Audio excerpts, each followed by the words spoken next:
So taking a hypothetical business that, as a result of the pandemic, has moved staff from full-time working from home and moved consumer-facing offering online, how do we think from your perspective, Alex, on the data side? Has that changed the sort of risk profile for that business? Yeah, it's interesting. It's what we've seen to some sectors happen over decades, and we've had businesses just have to go through that in a period of months, and sort of the emergence into this new world and the decision, as we both mentioned, into is it a hybrid business model? I'm not going to be sort of pure digital. What does this look like? Part of that is going to be an assessment of what does this new world look like, and how hungry are we for that risk and the opportunity that goes alongside it. And some of it overlaps with what we were talking about before. So, the risk profile from an information security perspective might look quite different. And making sure that you've got the skills internally, that you've got the sort of appropriate risk structures and processes in place to deal with that. That's going to be a big thing, just for everybody. And we've seen huge upticks in certain types of cyber threat, as we also know, over this period, and just making sure that the business is, one, aware of that, but two, prepared to deal with it on an ongoing basis, not just in a reactive way, is going to be key. Obviously, a move to digital generates a lot more data, and that in and of itself, to be honest, will elevate the risk profile slightly from a data perspective, and it might tip you into things like, actually, whereas before we weren't doing anything on a particularly large scale when it comes to data, now we are. Do we need to think about DPO appointments?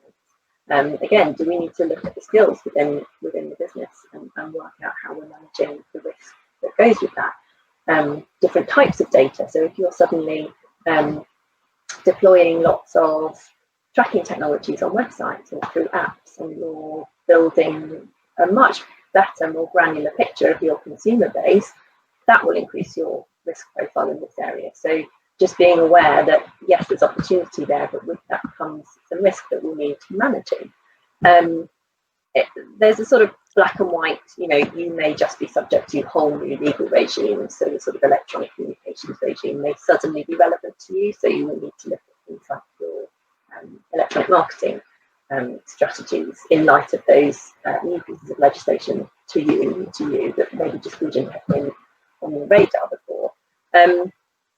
Also, just the sort of difference in the relationship with the consumer. This isn't necessarily a strictly legal risk, but if you have this very broad, very present shop window through social channels or through your website, through an app, you're literally in people's phones, then you can expect a different type of relationship with your consumer. They will have certain expectations about what you will do and not do with their data. They will use those channels to contact you about things that you might not have even come across before. So things like subject matter requests or complaints about your use of data.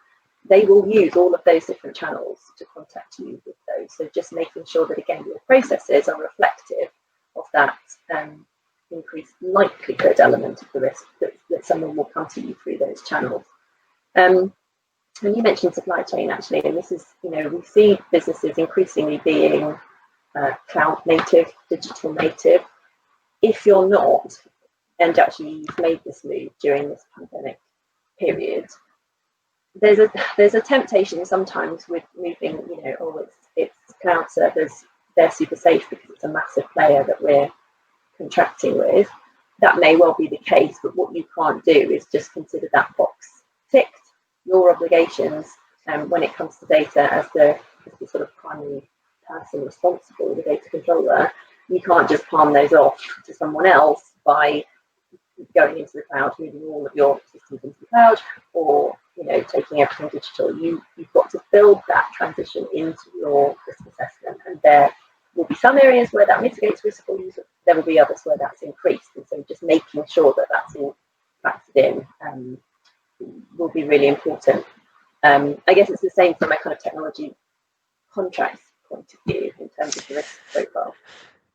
Yeah, and I was going to touch upon perhaps three key areas. I think when you're looking at the change, I suppose the change in risk profile for businesses. The first one really is bearing in mind that first and foremost across the globe, this has been a kind of humanitarian issue, a humanitarian and health-based issue first and foremost. So thinking about people within your organisation, I think the first two things that spring to mind are first, primarily the well-being of your employees. So now that everybody is no longer in the office and they are remotely working, and how long that continues, we obviously don't know at the moment.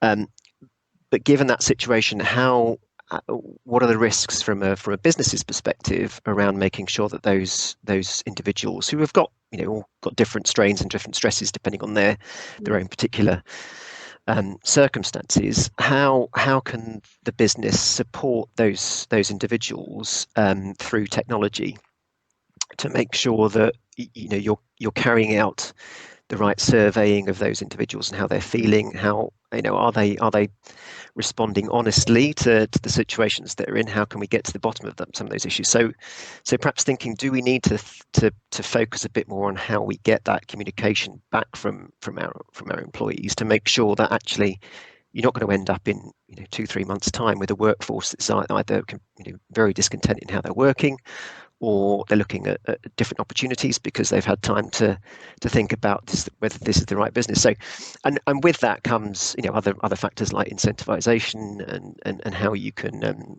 maintain that connectivity with those individuals. So I think that's the first thing. Can you support or can you mitigate the risk of those employee issues through technology? I think the second one is around productivity. So if you're flipping to a completely online model, how can you ensure that the customer journey that perhaps was a hybrid before lockdown is now purely focused on an online model?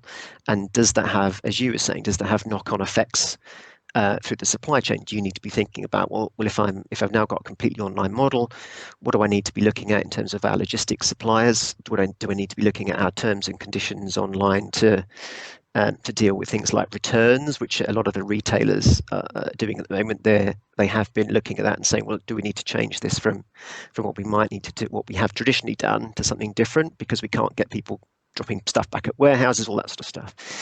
So I think the first thing is look at the process around what this has meant for your employees, for your online sales models, and then how do we need to change the policies around that to match up with what we're doing.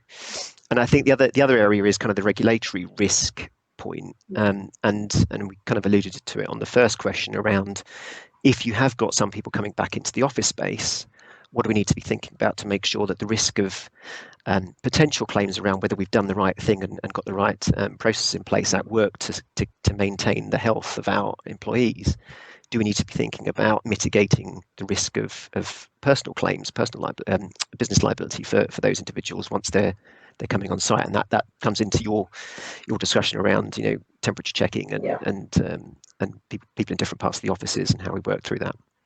Yeah. And talking to clients about that, actually, it's really interesting the different concerns people have. We've got some where employees are asking for that. We want to see visible risk mitigation, and others where obviously it's quite different. It's a cultural difference, I think. Yeah, exactly. Foot Anstey, powering your ambition.